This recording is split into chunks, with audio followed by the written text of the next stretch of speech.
Ito mga kapadyak yung GT Avalanche na bago. Sa video na to, i-frame check natin. In the past, naglabas si GT Philippines ng GT Avalanche Pilipinas Edition. Ito ngayon, Avalanche natin yung tawag nila dito. According to GT Bikes Philippines, ito daw is a limited edition collaboration with GT Bicycles. Yung Agila, tsaka itong Tamaraw, is a Philippine exclusive model. So dito lang siya nilabas. In fact, may mga inquiries kami sa page ngayon. Switzerland, Japan, Malaysia. Mga Pinoy din naman. GT Bicycles Fan Club, merong mga nag-inquire for Spain. Yun, mga foreigner naman. Sa lahat ng mga bansang merong dealer ng GT Bikes, sa Pilipinas lang daw, meron ito. Kaya maswerte tayo kasi ito napagbigyan ni GT mismo. From US, comes with this box.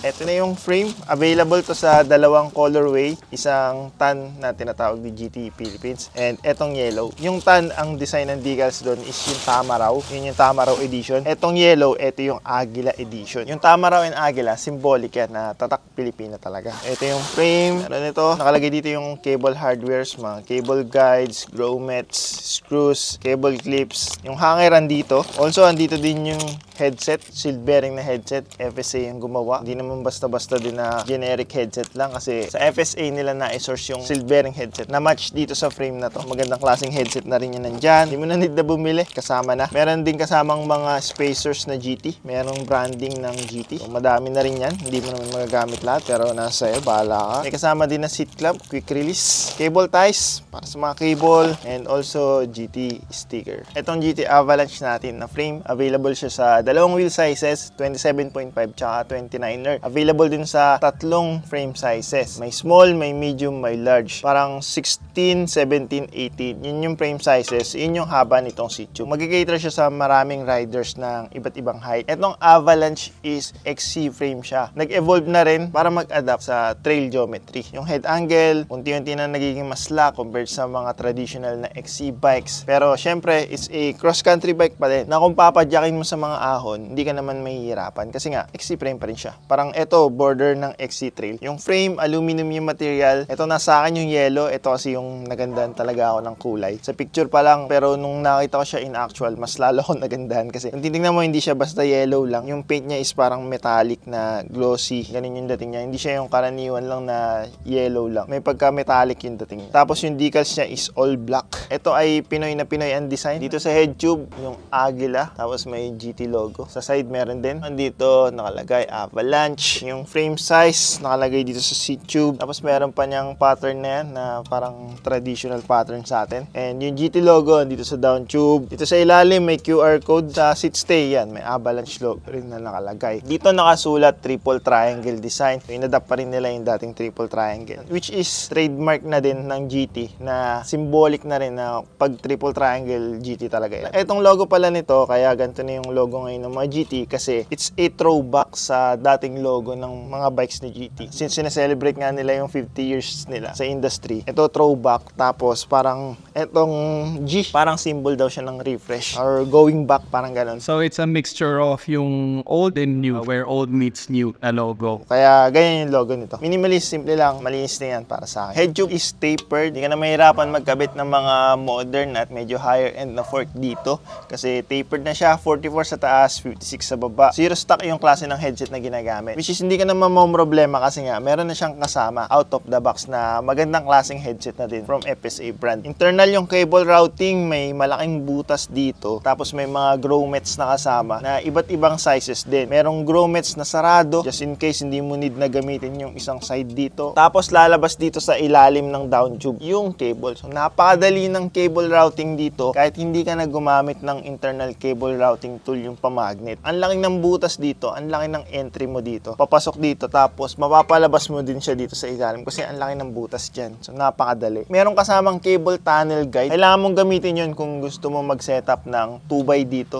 Kung gusto mo siyang lagyan ng front derailleur, i-screw mo lang yung cable tunnel guide dito sa butas, dito sa ilalim ng bottom bracket shell. May cable routing na rin siya para sa dropper push. So internal yung cable routing. mounting. Paglabas dito sa ilalim, pasok dito sa seat tube. Yung seat tube niya, straight na straight. Walang mounting para sa battle cage dito. Nice one, GT. Kasi issue pa yun kung merong mounting dito ng battle cage. Kasi hindi ka rin makakagamit ng mahabang travel na dropper post. Kasi nga, hindi mo masusuksok all the way yung dropper. Pag meron ditong mounting para sa battle cage. Buti dito, wala na. Ayos na.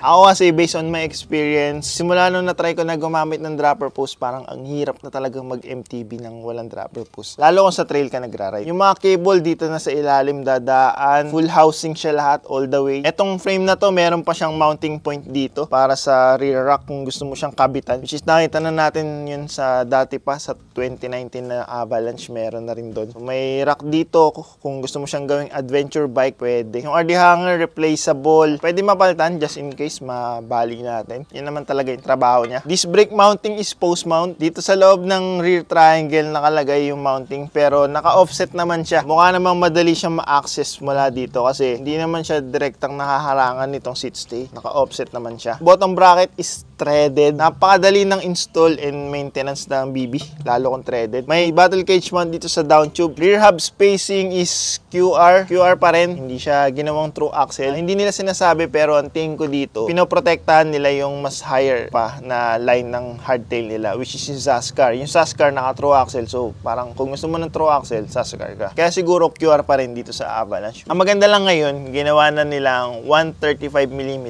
yung hub spacing. Hindi na siya yung 141 na boost spacing na QR, na hindi ganun ka-common yung hub na pwede. Even though QR, yung 141, yun yung boost, may ginawa na akong video tungkol dyan. Kung gusto nyo dagdag kaalaman, panoodin nyo na lang din yun para mas maintindihan nyo pa kung bakit naging issue yun. Ang maganda dito, kung halimbawa meron ka ng existing na XC bike na naka-QR, gusto mo magpalit ng frame, eto, napakadali. Kahit yung dating mong wheelset, gamitin mo ulit dito, hindi magkakaproblema kasi nga 135 naman siya. Hindi na siya yung 141 na QR. Mas malaki yung tire clearance, pero since it's an XC bike lang naman, hindi naman nitang sobrang lapad na tires dito. Yung triple triangle na design, yung seat stay niya nakakonect dito sa top tube, tapos yung top tube nakakonect dito sa seat tube. Pero dito, wala siyang connection dito. Floating seat stay kung tawagin ni GT, hindi siya nakakonect dyan. According to them, yung ganyan design, nakakadagdag daw ng ride compliance na mas komportable siyang i-ride kung nakaupo ka sa bike kasi medyo may konting flex. Yun yung sabi dito ni GT sa design na to, ng triple triangle na floating, yung seat stay. Yung previous na mga Avalanche, ganito na rin naman yung design. Also, inadapt na rin to sa iba pang mga bikes ni GT. Even sa gravel bikes nila, sa all-road bikes nila, ganito na rin yung design. Naka-floating na yung seat stay. Kahit carbon bike nila, nakaganto rin floating na seat stay. Wala namang nabalita pa na nasira sa ganyan design. Subok na din naman. Hindi naman din maglalabas si GT na design na masisira basta-basta, diba? Seat post diameter nito is 31.6 na. Iniba na from the usual na 30.9 ni GT. Sinilip ko yung geometry chart na pinost ni GT Bikes Philippines. Ilalagay ko na lang din yun sa screen. Head tube angle, 67 degrees. Mas slack yun compared sa mga traditional XC frames na nasa 69, 70 na medyo steep. Ang nagagawa ng mas slack na head tube angle, mas stable siya tsaka mas komportable ka na ilusong yun. Hindi naman siya sobrang slack na nasa enduro territory na. Medyo middle ground pa din siya. Kaya hindi naman nun maapektuhan na parang magiging mahirap siya iahon na aangat yung unahan. Kasi hindi naman sobrang slack yung ginawa. 67, okay na okay pa yan. Parang yung 2019, nasa 68, ganun. Seat tube angle, 76 degrees. Mas steep na seat tube angle. Yan, nakakatulong naman yan para mas maganda siyang padyakin. Lalo kung sa ahon, mas nagiging sentro ka sa bike. Pag seated ka na, pag pumapadya ka sa mga paahon. Dun sa geo-chart na pinost nila, hindi nakalagay dun yung change stay. Since nandun naman yung overall wheelbase and yung front center, pwede natin pag-minusin yun para makuha natin yung change stay. Dito sa 29er, ang lumabas sa akin is 441mm. Yun yung haba ng chain stay niya. Sa 27.5 naman, nasa 431. Mas maiksi yung chain stay ng 27.5 kaysa dito sa 29. Ang epekto naman nun, pag mas maiksi yung chain stay, mas malaro yung bike, mas playful, madali mo siyang maililiko-liko, mapapaangat yung gulong sa unahan. Ang maganda naman sa mas mahabang chain stay, mas stable siya sa mga palusong. Lalo kung high speed na. Mas planted kasi yung bike pagka ganun. Yung reach naman, na-modernize na rin yung reach. Yung mga lumang XC bikes kasi, ang XC talaga ng reach, kaya dapat gagamitan mo yun ng mga habang stem. Dito sa size medium, 435 siya. tingin ko dito, okay lang to magamitan ng maiksing stem. Hindi ko na need na gumamit ng sobrang haba ng stem. Which is sa akin naman, mas preferred ko na yun na gumamit ng maiksing stem kasi nakasanayan ko na rin. Nakita ko naman yung benefit ng paggamit ng maiksi na stem. Lalo kung sa trail, mas stable siya, mas hindi kakabado. Kasi kapag mahaba yung stem, medyo parang malikot siya. Check natin yung weight na itong bagong GT Avalanche natin na frame. 2.30. Nakuha natin na timbang na itong GT Avalanche natin na frame. Parang dun naman naglalaro talaga yung mga GT Avalanche na frame based on my experience kasi nakapag-feature na ako dito ng 2019 model ng Pilipinas edition, yung previous one parang nasa ganun naman na hindi pinopokus ni GT na pag-aanin ng sobra yung frame para pumatak below 2 kilograms. Hindi yun yung priority, mas pinokus talaga nila yung design and also yung tibay ng frame. Burly talaga yung mga tubings na ginamit, and speaking of tubings, napansin ko dito sa GT Avalanche natin na frame na bago, iba na yung mga tubings compared sa mga previous na nilabas na GT Avalanche. Dun sa previous na Pilipinas edition, mas bilugan yung mga tubings nun. Dito, hindi, mas squared yung mga tubings dito. Yung down tube niya, flat dito sa ilalim, tapos nagkaroon ng pabilog dito sa ibabaw. So magkaiba siya ng shape. Dito rin sa top tube, ganun din. Itong seat stay, ibang-iba para mas naging triangular yung design nitong tubing nitong seat stay. Tapos yung chain stay naman, naging mapayat siya. Ang payat niya. Totally ibang tubings yung ginamit. Dagdag mo pa na iba na yung seat tube na ginamit dito, 31.6 na, and also yung hub spacing. Iba na hindi mo masasabi na, yan din yung dating Avalanche Pilipinas na frame na iniba lang ng kulay. Hindi natin masasabi na ganun kasi nga ibang-iba na talaga. Siyempre sa geometry, makikita din naman doon na iba na to. SRP nito yung GT Avalanche natin na frame is 16,000. Available siya sa RD Cycles and also sa iba pang mga GT Bikes dealers dito sa atin. Pwede kayong mag-message sa GT Bikes Philippines kung saan pwedeng mag-order ng GT Avalanche natin na frame. Saan kayo makakabili, kung saan may stock. 16K ang mahal naman yan. XC frame lang naman yan na aluminum. Siguro yun din yung magiging komento ng iba with regards sa price na itong GT Avalanche natin na frame. Maybe nako-compare siya sa ibang mga available na frame dito sa atin na ganito din, aluminum, MTB frame, XC frame, na yung presyo sa kalahati lang pumapatak ng SRP nito. Pero tingin ko kung paano ma-justify yun. Ito kasing frame na to, GT yung gumawa. GT is an international brand, US brand, isa sa mga big brands ng bike. Yung ibang mga frames na available dito sa atin na mas budget, mas mababa yung price. Dito lang sa atin nag-e-exist, sa market lang natin. Last year, 50 years old na si GT. Yung mga Avalanche and ibang bikes, may mga badge ng 50 years old. Parang special commemorative nila sa mga frames na lumabas ng year na nag-turn ng 50 yung GT. GT, 50 years na sa industry. Kaya may right naman siguro si GT na sa ganung presyo ilagay itong frame nila. And syempre, may kasama na ring headset na magandang klase, FSA headset. Kaya sa additional na gastos pa na bibili mo pa yon. Ito pa yung isang secret, SRP lang naman yun. Possible may discount pa yan sa mga dealer. Depende sa dealer. Siyempre, hindi nila pinopost yun. Kaya maganda rin na mag-ask kapag bibili ka sa mga bike shop ng discount. Kasi siyempre, SRP lang naman yun. Pwede pa rin sila magbigay ng discount sa'yo if you ask nicely lang. Ganun naman karaniwan. Para kanino tong frame na to? Kung gusto mo mag-upgrade ng frame, naka-XC bike ka. Gusto mo magpalit ng frame.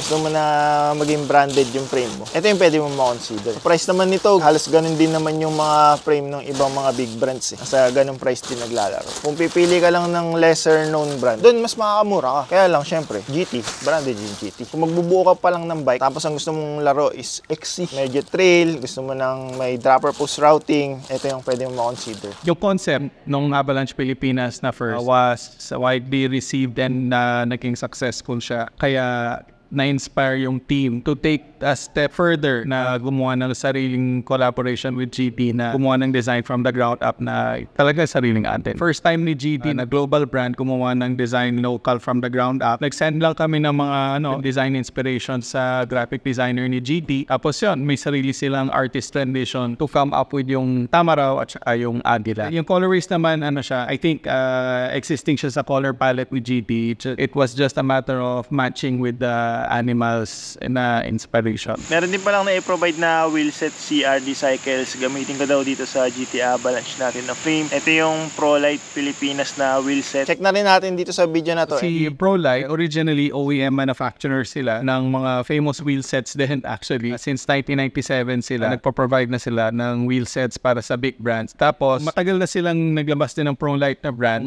Big umbrella nila, meron silang Square Root naman na brand, mountain bike. Tapos, meron din silang Prologue na brand pang entry level na road bike. So yung ProLite yung big brand umbrella nila. Mga British yung co-founders. It's a Taiwan brand company. All wheels are hand-built in Taiwan. 1-year warranty. Aside sa 1-year warranty, meron silang 2 years crash replacement. Whether kasalanan ng rider o hindi, you get 50 off sa next wheel set mo. So ganun sila ka-confident sa wheels nila. Meron din, may carbon din sila na wheel set. Pang XC. At saka enduro. Kwento nitong ProLite Pilipinas, nagpa-custom order talaga kami to match yung Avalanche natin na frames. Kung mapapansin nyo, wala na yung Philippine flag sa Avalanche natin na frames kasi yung design niya, design language niya specifically is towards pang Pilipinas lang talaga. So yung Philippine flag, makikita nyo lang dito sa wheelset, which is magandang complement dun sa frame talaga. 29er, since 29er to, medyo malapad yung rim profile nito. Nasa 38 yung outer niya, yung inner niya nasa 30. So ka lang naman din kung gagamitan mo ng mga 2.3 na tires, pwede na din. Ito yung pangharap, naka true axle siya. Non-boost daw, so madali lang to. Pwede tong gamitan ng adapter, kung QR yung fork mo. May nabibili na adapter na mura lang. Kasalpak mo lang dito, magiging QR siya. 6 bolts, yung kabitan ng rotor, 32 holes. May nakalagay na siya na rim tape. Etong tape na to, papalitan mo to, i-tubeless mo. This is tubeless ready na din. Aluminum yung rims, tapos yung hubs is ProLite hubs. Check natin yung weight netong front. Pwede din pala itong mabili separate. Kung gusto mo harap lang, gusto mo likod lang. Weight nitong pangharap is 1.15 kilograms. Itong pangharap. Kung di ka mag-tubeless, may rim tape na siya. Presta yung need mo gamitin na inner tube. Wala yung file nung tinimbang ko yung panglikod na wheel set, pero yung nakuha ko na weight is 1.35 kilograms para doon sa likod. Yung spokes niyan, pillar na. Yung pillar na brand, isa yun sa magandang brand din pagdating sa mga spokes. Yung nakakabit nga lang dito, napansin ko mas mataba siya compared sa usual na nabibili sa market natin na pillar spokes. Hindi siya sobrang ingay. Saktuhan lang. Pero syempre, hindi naman natin hanap yung maingay talaga na wheelset. Kailangan natin maganda yung engagement tapos smooth yung ikot. Tsaka syempre, yung tibay. Durability and reliability, yun yung kailangan. True na talaga, out of the box. Align na siya. Walang loose spokes. Tsaka sabi, tuned for trail riding daw. Syempre, pagka ganun, expect natin matibay yung pagkakabuo dun sa wheelset. Handmade na din to from Taiwan. Yung price nito, pa-flash ko na lang dyan sa screen. Pwede mabili kasama yung frame, mas may discount daw kapag set mo siya bibilin. Ang problema ko ngayon, hindi ko pa rin mabubuo to. Kasi, according to them, microspline lang yung prehab body na available. So, walang HG. Wala na akong microspline nakaset na extra. Bibili pa, which is medyo pricey din para sa akin. Eh, kung HG to, masasalpakan ko to ng existing ko na nakaset na meron na ako na pwedeng ilagay kaagad. Eh, since microspline siya, kailangan pa bumili ng iba. Maganda sana kung nagpasok din sila ng spare na prehab na pang Hyperglide HG para ipapalit na lang. Kaso lang, as of now, microspline lang yung meron. Etong panglikod na wheelset na QR siya kasi pares daw talaga yan para dun sa GT Avalanche natin na frame. Kailan ko ito mabubuo, hindi ko pa masasabi, bahala na. Ipon pa tayo. Pinapabuo kasi ito sa akin ng GT Philippines. Marami pa akong mga parts na kailangan, hindi rin naman biro yung pagbili ng mga parts. Para mabuo lang at matesting yung isang frame. Yun yung problema natin. Bahala na. Huwag kayong mag-skip ng mga ads sa mga videos natin para maseta pa natin to. Kung kayo papapiliin, anong trip nyo na kulay? Yung Tamaraw Tan ba o itong Agila Yellow? Comment nyo sa baba. That's it for this video. Ride safe mga kapad.